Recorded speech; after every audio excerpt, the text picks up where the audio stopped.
Hi, I'm Christopher Fitton, and welcome to the story. Tonight, I'm reading the mystery story of Poirot and the Kidnapped Prime Minister.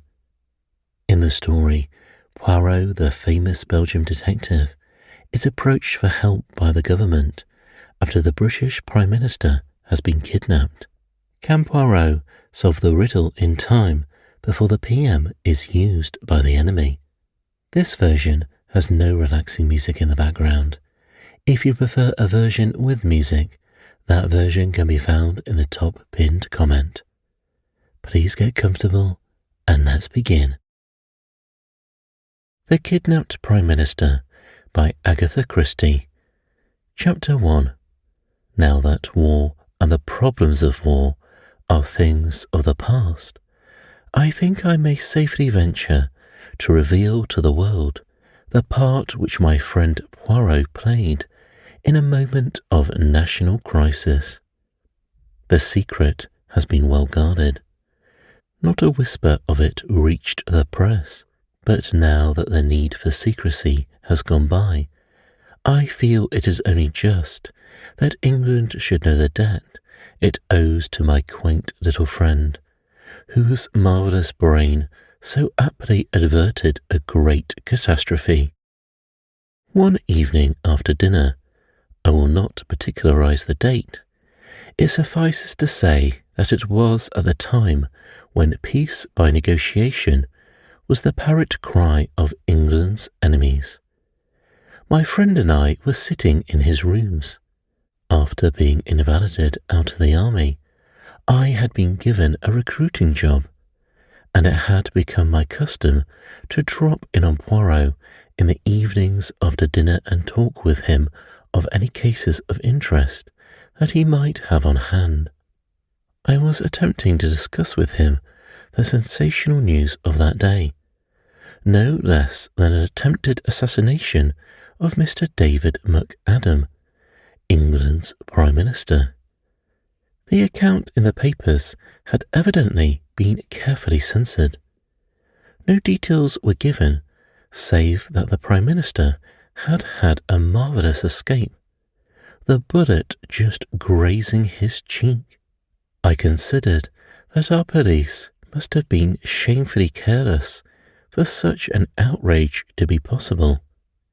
I could well understand that the German agents in England would be willing to risk much for such an achievement. Fighting Mac, as his own party had nicknamed him, had strenuously and unequivocally combated the pacifist influence which was becoming so prevalent. He was more than England's Prime Minister. He was England, and to have removed him from his sphere of influence would have been a crushing and paralysing blow to Britain. Poirot was busy mopping a grey suit with a minute sponge. Never was there such a dandy as Hercule Poirot. Neatness and order were his passion. Now, with the odour of benzene filling the air, he was quite unable to give me his full attention. In a little minute, I am with you, my friend. I have all but finished. The spot of grease, he is not good. I remove him, so. He waved his sponge. I smiled as I lit another cigarette. Anything interesting on? I inquired after a minute or two. I assist her, how do you call it, charlady, to find her husband. A difficult affair, needing the tact.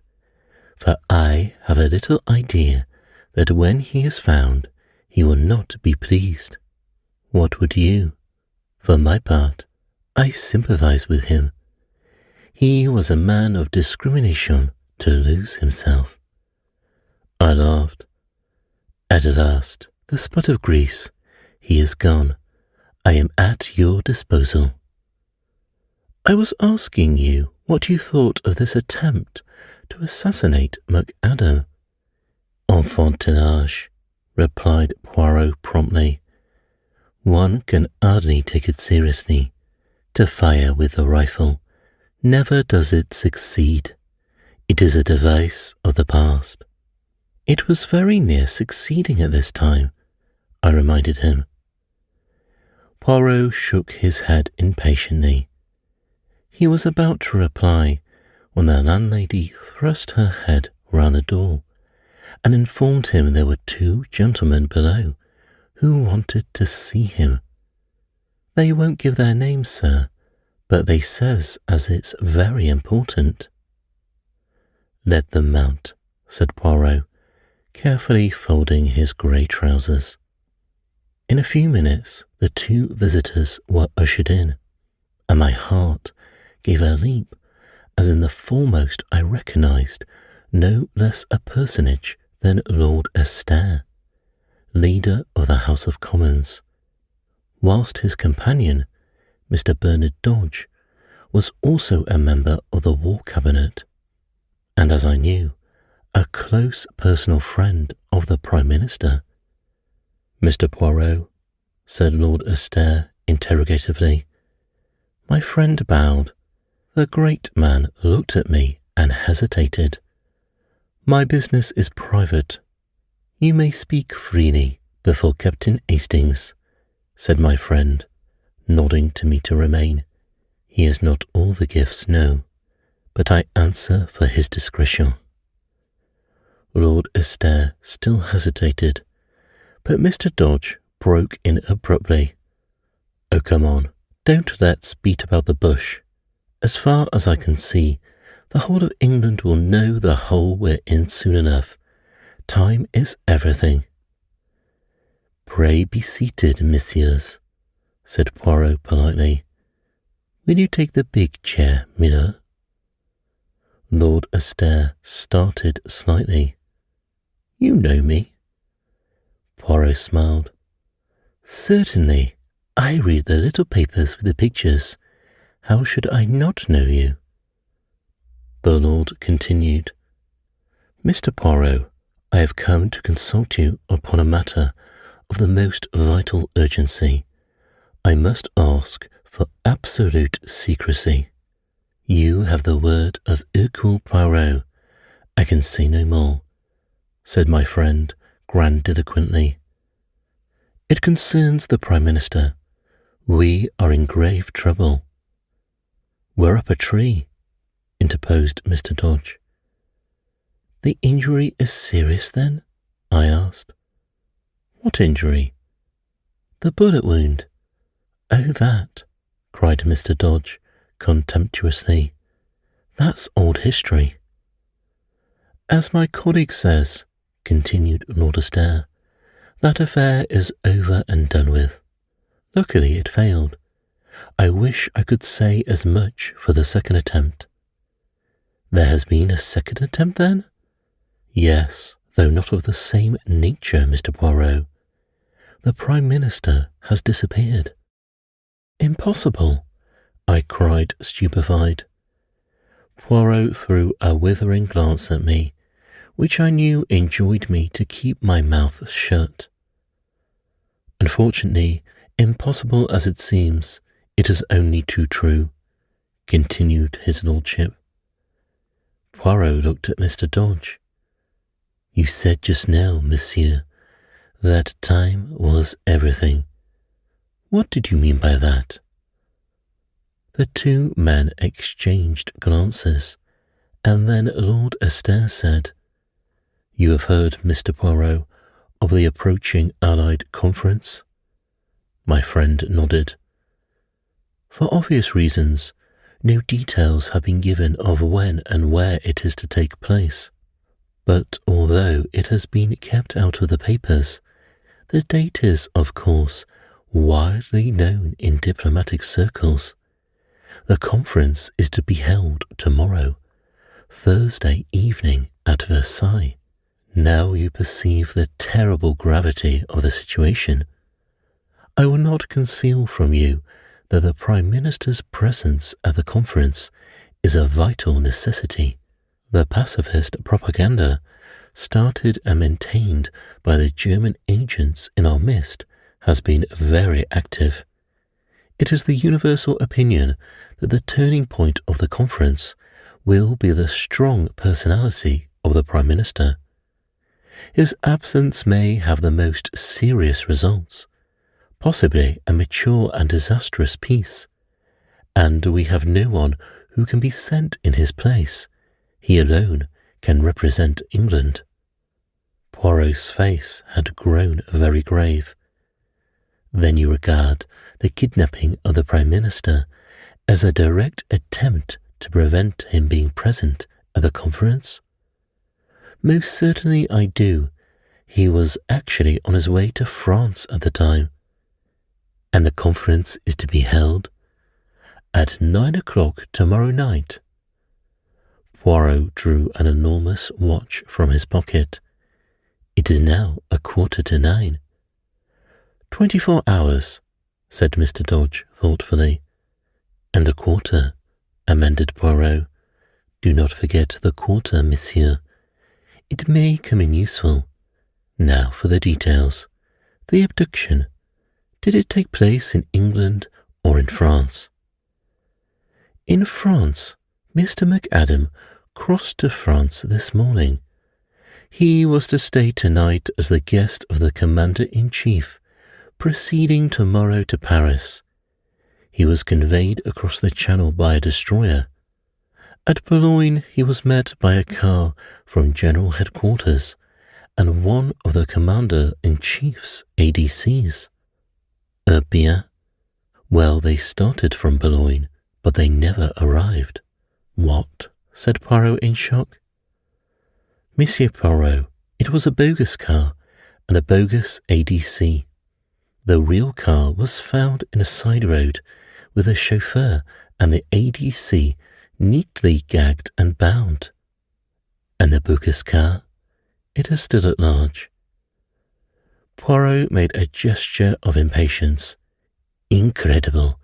Surely it cannot escape attention for long. So we thought also. It seemed merely a question of searching thoroughly. The part of France is under military law.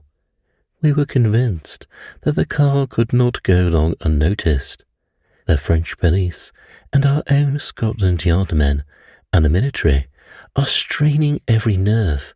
It is, as you say, incredible, but nothing has been discovered. At that moment, a tap came at the door, and a young officer entered with a heavily sealed envelope, which he handed to Lord Astaire. Just through from France, sir. I brought it on here as you directed. The minister tore it open eagerly and uttered an exclamation. The officer withdrew. Here it is at last. This telegram has been decoded. They have found the second car, also the Secretary Daniels, chloroformed, gagged and bound, in an abandoned farm nearby. He remembers nothing, except something being pressed against his mouth and nose from behind, and struggling to free himself. And they found nothing else, said Poirot. No. Not the Prime Minister's dead body? Then there is hope. But it is strange. Why, after trying to shoot him this morning, are they now taking so much trouble to keep him alive? Dodge shook his head. One thing's quite certain. They're determined at all costs to prevent his attending the conference. If it is humanly possible, the Prime Minister shall be there. God grant it is not too late. Now, messieurs, recount to me everything, from the beginning. I must know about this shooting affair as well. Last night, the Prime Minister, accompanied by one of his secretaries, Captain Daniels, the same one who accompanied him to France. Yes, as I was saying, they motored down to Windsor, where the Prime Minister was granted an audience. Early this morning, he returned to town, and it was on the way that the attempted assassination took place. One moment, if you please. Who is this Captain Daniels? Do you have his dossier? Lord Astaire smiled. I thought you would ask me that. We do not know very much of him. He is of no particular family. He has served in the English army and is an extremely able secretary, being an exceptionally fine linguist. I believe he speaks 7 languages. It is for that reason that the Prime Minister chose him to accompany him to France. Has he any relatives in England? Said Poirot. 2 aunts, a Mrs. Everard, who lives at Hampstead, and a Miss Daniels, who lives near Ascot. Ascot? That is near to Windsor, is it not? The point has not been overlooked, but it has led to nothing. You regard the Captain Daniels, then, as above suspicion? A shade of bitterness crept into Lord Esther's voice as he replied, No, Monsieur Poirot. In these days I should hesitate before I pronounced anyone above suspicion. Très bien. Now I understand, my lord, that the Prime Minister would, as a matter of course, be under vigilant police protection, which ought to render any assault upon him an impossibility. Lord Esther bowed his head. That is so. The Prime Minister's car was closely followed by another car containing detectives in plain clothes. Mr. McAdam knew nothing of these precautions. He is personally a most fearless man, and would be inclined to sweep them away arbitrarily. But naturally the police make their own arrangements. In fact, the Premier's chauffeur, O'Murphy, that is a name of Ireland, is it not so? Said Poirot. Yes, he is an Irishman. From what part of Ireland? County Clare, I believe. Tiens, but proceed, my lord, said Poirot. The Premier started for London. The car was a closed one. He and Captain Daniels sat inside. The second car followed, as usual, but unluckily, for some unknown reason, the Prime Minister's car deviated from the main road. At a point where the road curves, interrupted Poirot. Yes, but how did you know? Oh, c'est évident. Continue, said Poirot. For some unknown reason, continued Lord Esther, the Premier's car left the main road. The police car, unaware of the deviation, continued to keep to the high road. At a short distance, down the unfrequented lane, the Prime Minister's car was suddenly held up by a band of masked men. The chauffeur, that brave O'Murphy, interrupted Poirot with a thoughtful murmur. The chauffeur, momentarily taken aback, jammed on the brakes. The Prime Minister put his head out of the window. Instantly, a shot rang out, then another. The first one grazed his cheek. The second, fortunately, went wide. The chauffeur, now realizing the danger, instantly forged straight ahead, scattering the band of men. A near escape, I said with a shiver. Mr. McAdam refused to make any fuss over the slight wound he had received. He declared it was only a scratch. He stopped at a local cottage hospital, where it was dressed and bound up. He did not, of course, reveal his identity. He then drove, as per schedule, straight to Charing Cross, where a special train for Dover was awaiting him, and after a brief account of what had happened had been given to the anxious police by Captain Daniels, he was duly departed for France. At Dover, he went on board the waiting destroyer. At Boulogne, as you know, the bogus car was waiting for him, carrying the Union Jack and correct in every detail. That is all you have to tell me, said Poirot. Yes, the Lord replied. There is no other circumstance that you have omitted, my lord? Well, there is one rather peculiar thing, said the Lord. Yes, said Poirot. The Prime Minister's car did not return home after leaving the Prime Minister at Charing Cross. The police were anxious to interview O'Murphy, so a search was instituted at once. The car was discovered standing outside a certain unsavoury little restaurant in Soho, which is well known as a meeting place of German agents. And the chauffeur, said Poirot. The chauffeur was nowhere to be found. He too had disappeared. So, said Poirot thoughtfully, there are two disappearances. The Prime Minister in France and O'Murphy in London. He looked keenly at Lord Astere, who had made a gesture of despair. I can only tell you, Monsieur Poirot, that if anyone had suggested to me yesterday that O'Murphy was a traitor, I would have laughed in his face. And today? Today I do not know what to think. Poirot nodded gravely. He looked at his turnip of a watch again. I understand that I have carte blanche, messieurs, in every way, I mean. I must be able to go where I choose, and how I choose.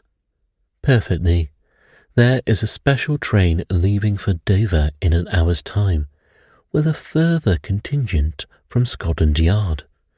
You shall be accompanied by a military officer and a CID man, who will hold themselves at your disposal in every way. Is that satisfactory? Quite, said Poirot. One more question before you leave. What made you come to me? I am unknown, obscure in this great London of yours. We sought you out on the express recommendation and wish of a very great man of your own country. Comment? My old friend, the prefect? Lord Astere shook his head. One higher than the prefect. One whose word was once law in Belgium, and shall be again, that England has sworn. Poirot's hand flew swiftly to a dramatic salute. Amen to that. Ah, but my master does not forget. Messieurs, I, Hercule Poirot, will serve you faithfully. Heaven only send that it will be in time. But this is dark, dark. I cannot see. Chapter 2. Well, Poirot, I cried impatiently, as the door closed behind the ministers. What did you think? My friend was busy packing a minute suit-case with quick, deft movements. He shook his head thoughtfully. I do not know what to think. My brains desert me. Why, as you said, kidnap him, when a knock on the head would do as well, I mused. Pardon me, mon ami, but I did not say that. It is undoubtedly far more their affair to kidnap him. But why? I replied. Because uncertainty creates panic. That is one reason. Were the Prime Minister dead, it would be a terrible calamity, but the situation would have to be faced. But now you have paralysis. Will the Prime Minister reappear, or will he not?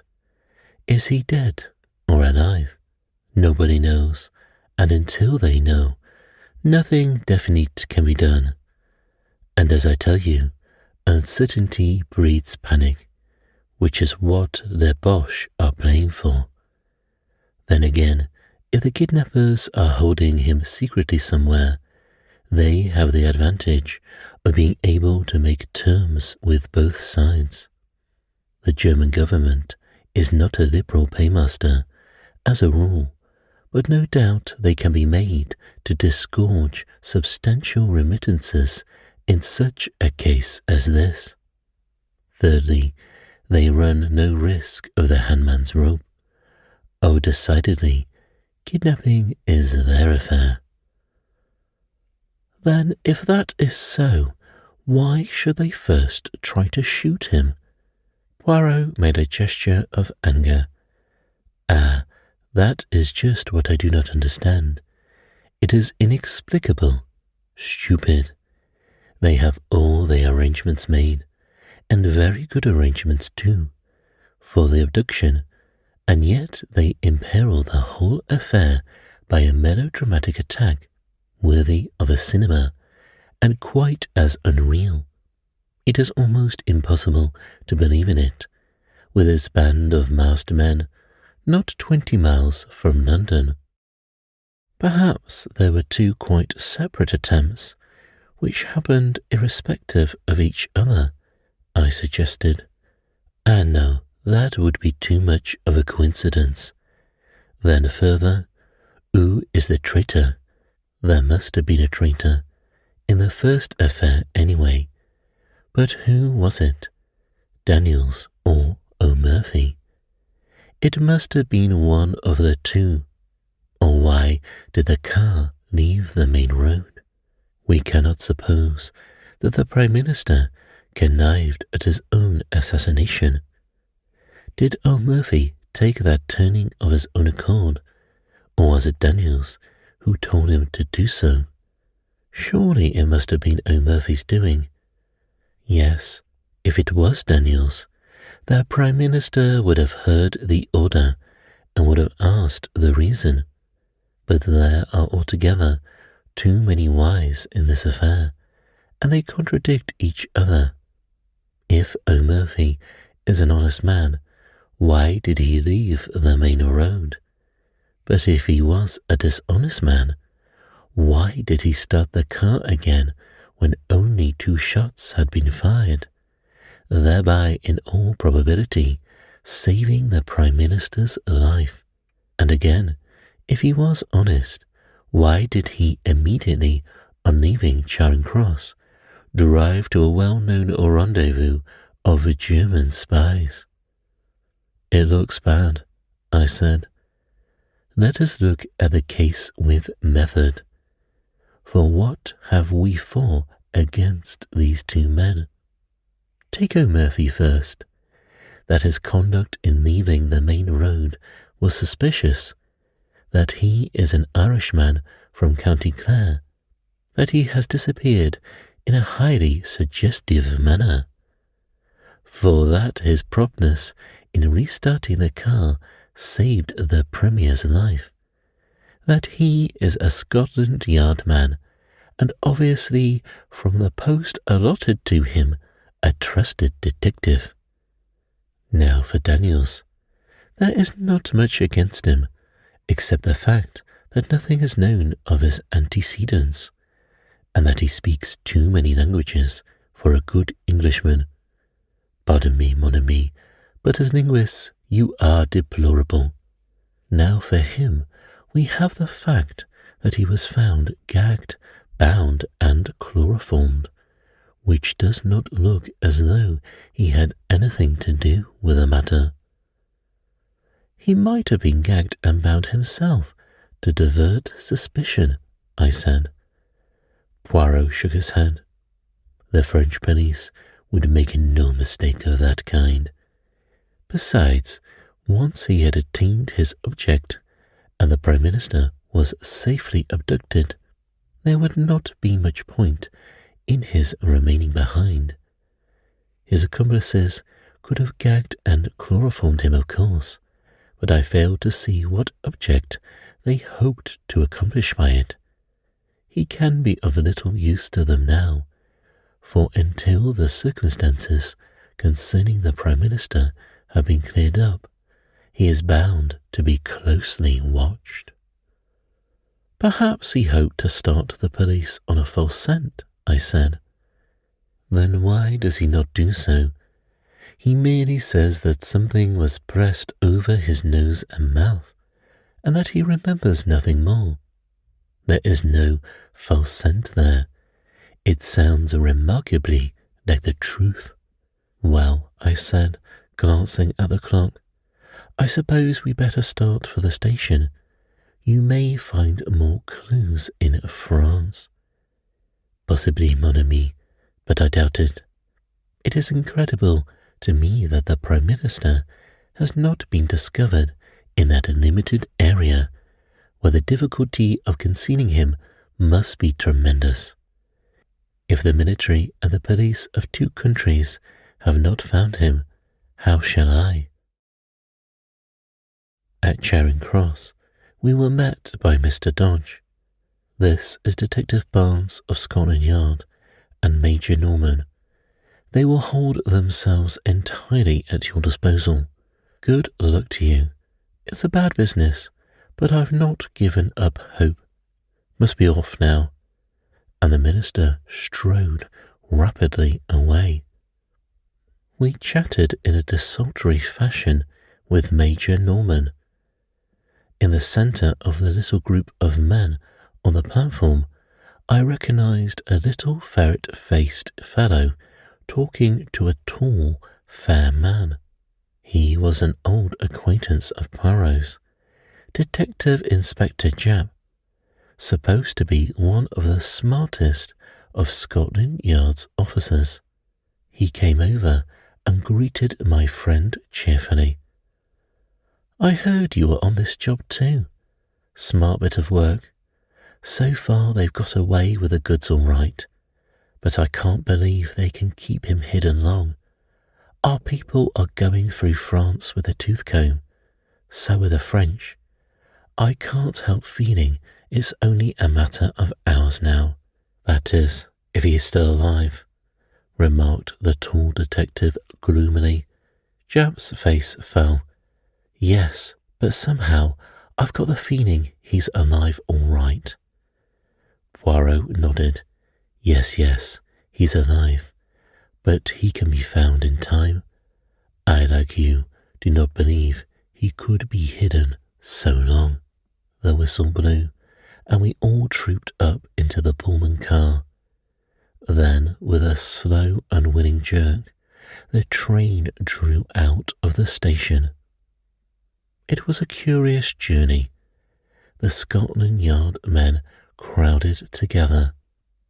Maps of northern France were spread out, and eager forefingers traced the lines of roads and villages. Each man had his own pet theory. Poirot showed none of his usual loquacity, but sat staring in front of him, with an expression on his face that reminded me of a puzzled child. I talked to Norman, who I found quite an amusing fellow. On arriving at Dover, Poirot's behaviour moved me to intense amusement. The little man, as he went on board the boat, clutched desperately at my arm. The wind was blowing lustily. Mon Dieu, he murmured, this is terrible. Have courage, Poirot, I cried. You will succeed. You will find him. I am sure of it. Ah, mon ami, you mistake my emotion. It is this villainous seas that troubles me. The mal de mer. It is horrible suffering. Oh, I said, rather taken aback.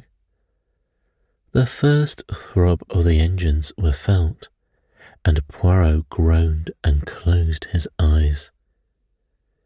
Major Norman has a map of northern France, if you would like to study it, I said. Poirot shook his head impatiently. But no, leave me, my friend. See you to think the stomach and the brain must be in harmony. Navigier has a method most excellent for averting the mal de mer.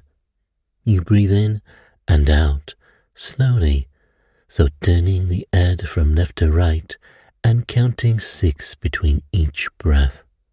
I left him to his gymnastic endeavours and went on deck.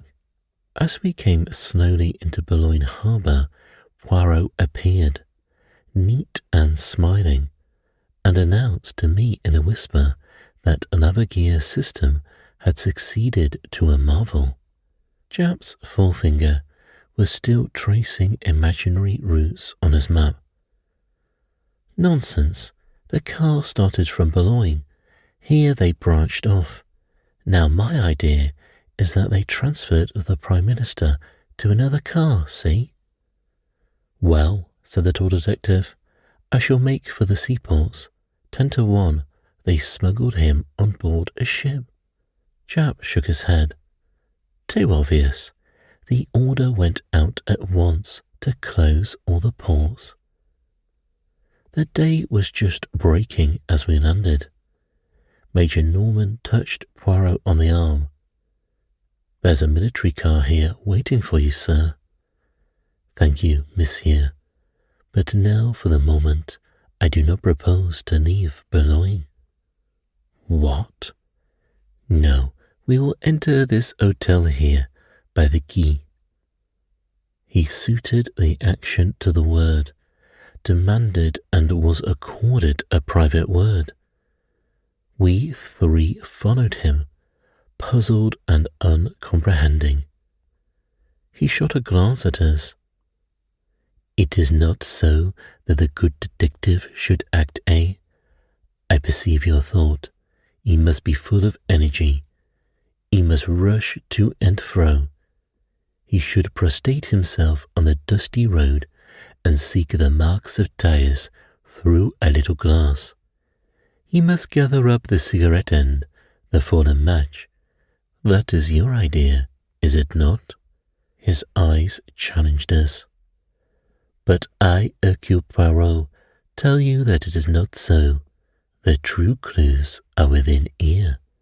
He tapped his forehead. See you, I not need have left London.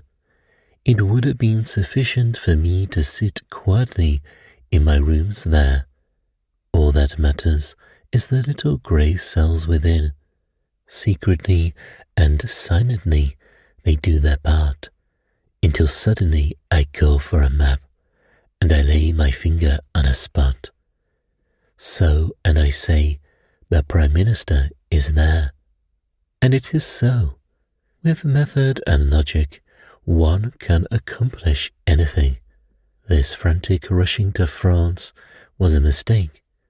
It is playing a child's game of hide and seek.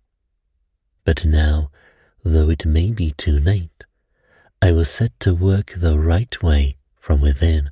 Silence, my friends, I beg of you. And for 5 long hours, the little man sat motionless, blinking his eyelids like a cat, his green eyes flickering and becoming steadily greener and greener. The Scotland Yard man was obviously contemptuous. Major Norman was bored and impatient, and I myself found the time pass with wearisome slowness. Finally I got up and strolled out noiselessly as I could to the window. The matter was becoming a farce. I was secretly concerned for my friend. If he failed, I would have preferred him to fail in a less ridiculous manner. Out of the window, I idly watched the Daily Leave boat belching forth columns of smoke as she lay along the quay. Suddenly I was aroused by Poirot's voice close to my elbow. Mes amis, let us start. I turned. An extraordinary transformation had come over my friend. His eyes were flickering with excitement. His chest was swelled to the uttermost. I have been an imbecile, my friends, but I see daylight at last. Major Norman moved hastily to the door. I'll order the car. There is no need. I shall not use it. Thank heaven the wind has fallen. Do you mean you're going to walk, sir? No, my young friend. I am no Saint Peter. I prefer to cross the sea by boat.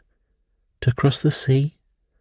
Yes, to work with method, one must begin from the beginning, and the beginning of this affair was in England. Therefore, we return to England.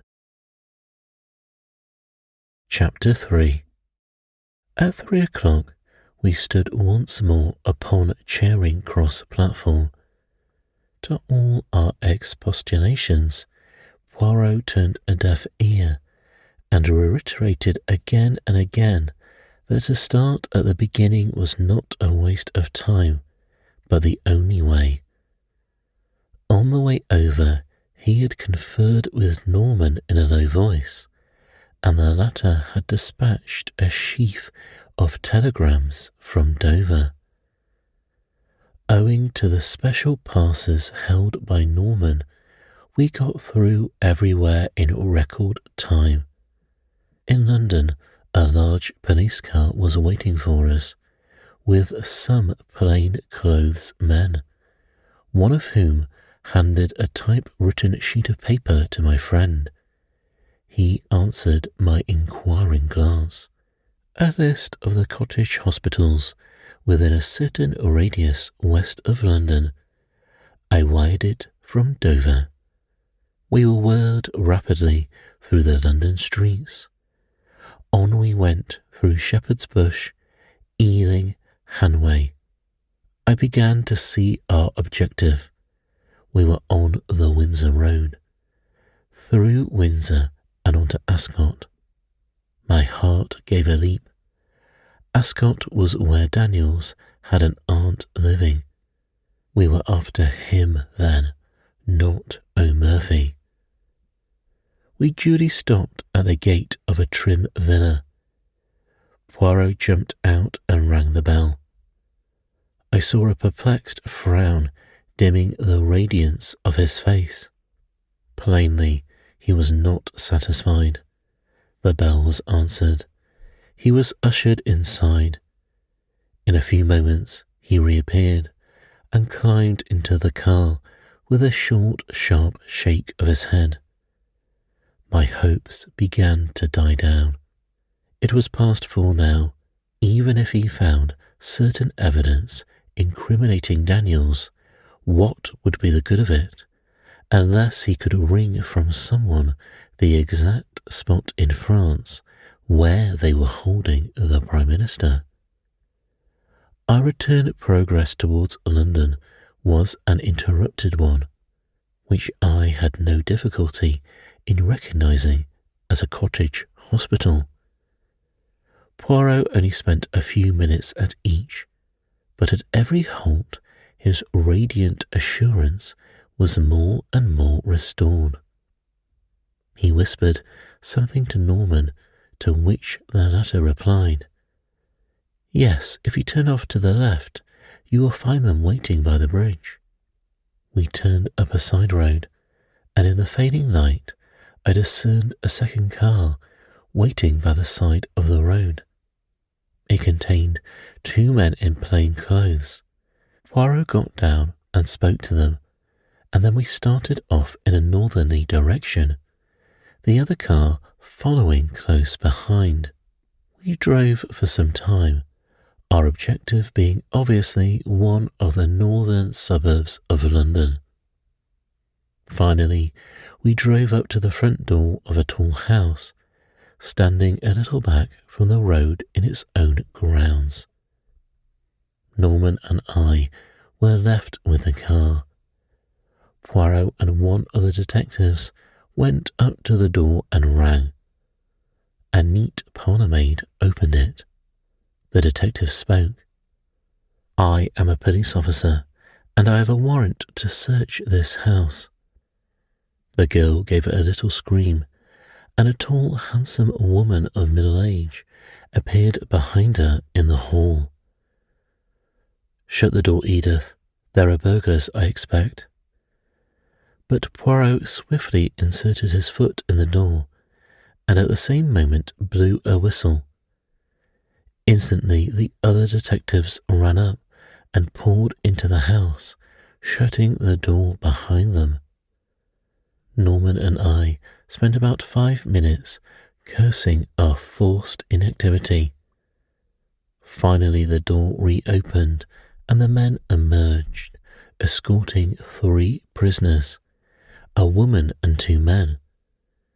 The woman and one of the men were taken to the second car. The other man was placed in our car by Poirot himself. I must go with the others, my friend, but have great care of this gentleman. You do not know him, no? Eh bien, let me present to you Mr. O'Murphy. Mr. O'Murphy! I gaped at him open-mouthed as we started again. He was not handcuffed, but I did not fancy he would try to escape. He sat there staring in front of him as though dazed. Anyway, Norman and I would be more than a match for him. To my surprise, we still kept a northerly route. We were not returning to London then. I was much puzzled. Suddenly, as the car slowed down, I recognized that we were close to Hendon Aerodrome. Immediately, I grasped Poirot's idea. He proposed to reach France by aeroplane. It was a sporting idea, but on the face of it, impractical. A telegram would be far quicker. Time was everything. He must leave the personal glory of rescuing the Prime Minister to others. As we drew up, Major Norman jumped out, and a plain-clothes man took his place. He conferred with Poirot for a few minutes, and then went off briskly. I too jumped out and caught Poirot by the arm. I congratulate you, old fellow. They have told you the hiding place? But look here, you must wire to France at once. You'll be too late if you go yourself. Poirot looked at me curiously for a minute or two. Unfortunately, my friend, there are some things that cannot be sent by telegram. At that moment, Major Norman returned, accompanied by a young officer in the uniform of the Flying Corps. This is Captain Niel, who will fly you over to France. He can start at once. Wrap up warmly, sir, said the young pilot. I can lend you a coat if you like. Poirot was consulting his enormous watch. He murmured to himself, Yes, there is time, just time. Then he looked up and bowed politely to the young officer. I thank you, monsieur, but it is not I who am your passenger. It is this gentleman here. He moved a little aside as he spoke, and a figure came forward out of the darkness. It was the second male prisoner who had gone into the other car, and as the light fell on his face, I gave a gasp of surprise. It was the Prime Minister. Chapter 4. For heaven's sake, tell me all about it, I cried impatiently as Poirot, Norman and I motored back to London. How in the world did they manage to smuggle him back to England? There was no need to smuggle him back, replied Poirot dryly. The Prime Minister has never left England. He was kidnapped on his way from Windsor to London. What? I will make all clear. The Prime Minister was in his car, his secretary beside him. Suddenly, a pad of chloroform is clapped on his face. But by whom?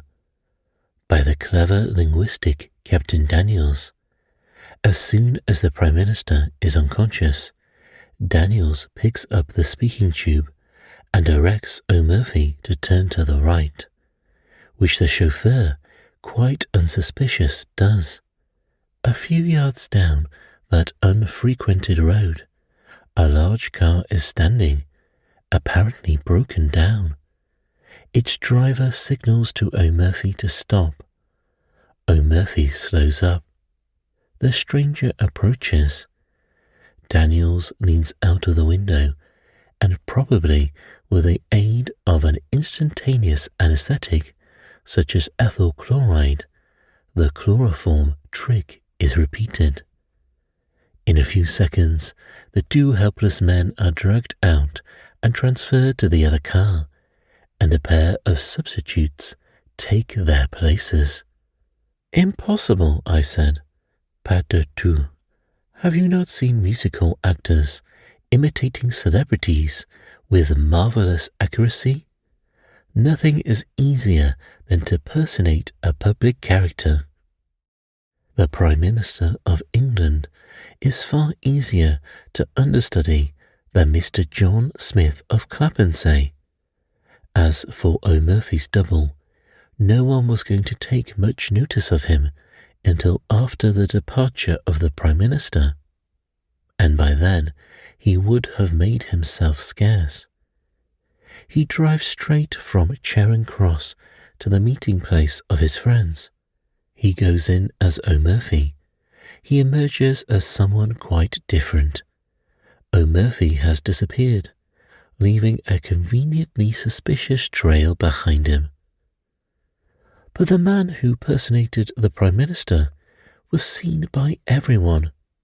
He was not seen by anyone who knew him privately or intimately, and Daniel shielded him from contact with anyone as much as possible.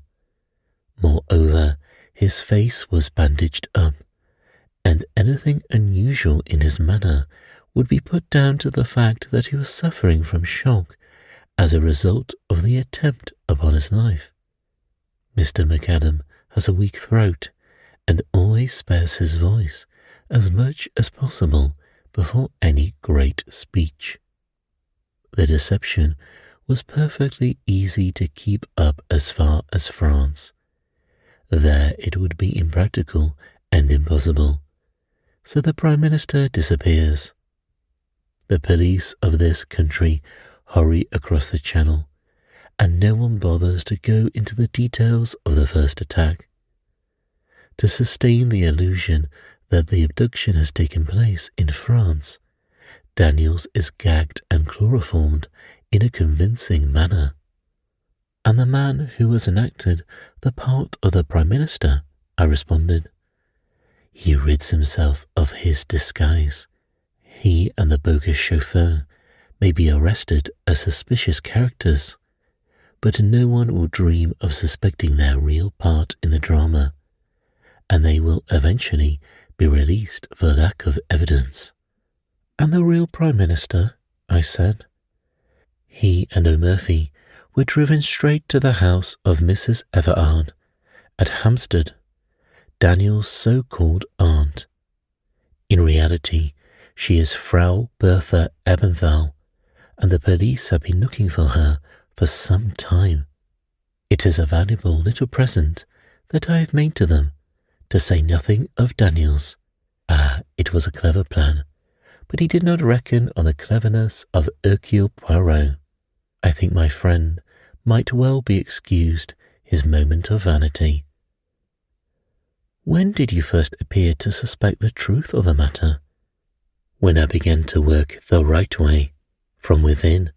I could not make that shooting affair fit in, but when I saw that the net result of it was the Prime Minister went to France with his face bound up, I began to comprehend.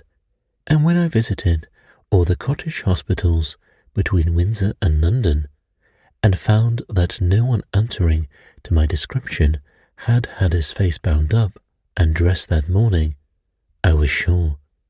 After that, it was child's play for a mind like mine. The following morning, Poirot showed me a telegram he had just received. It had no place of origin and was unsigned. It ran, "In time." Later in the day, the evening papers published an account of the Allied conference. They laid particular stress on the magnificent ovation accorded to Mr. David McAdam, whose inspiring speech had produced a deep and lasting impression. The end.